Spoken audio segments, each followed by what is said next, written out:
kama tulivyoanza kuchangia kwa ajili ya ukarabati na ujenzi wa kanisa hili na maeneo mengine, kama utaniruhusu, na hili nakuomba sana Mhashamu Baba Askofu, kama utaniruhusu na kama sitakukwaza, basi tutumie siku ya leo pia tuchange, angalau tuanze kujenga msikiti wa ndugu zetu Waislamu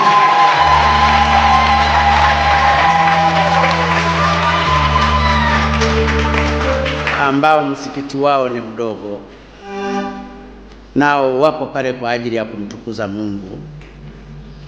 Na baadhi ya wasaidizi wangu wengine ni Waislamu mora wake.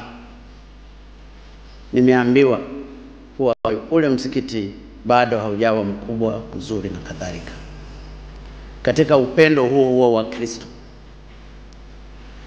ambayo ndiyo amri kubwa tuliyoachiwa sisi, niwaombe ndugu zangu wa Kristo, tukianzia na wewe Baba Askofu, uniruhusu leo nichukue kitabu,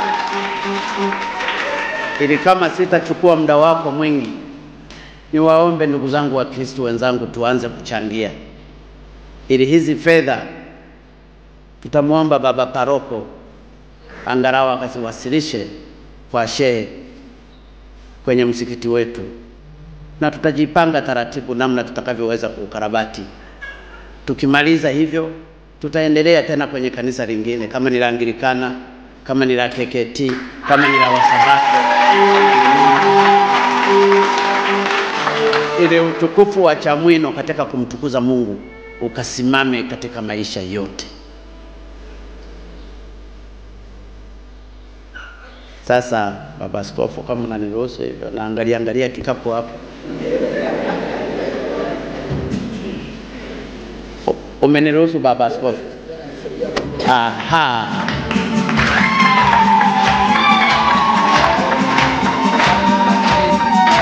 Baba Askofu mkuu amechangia Laki2 kwa ajili ya ujenzi wa msikiti.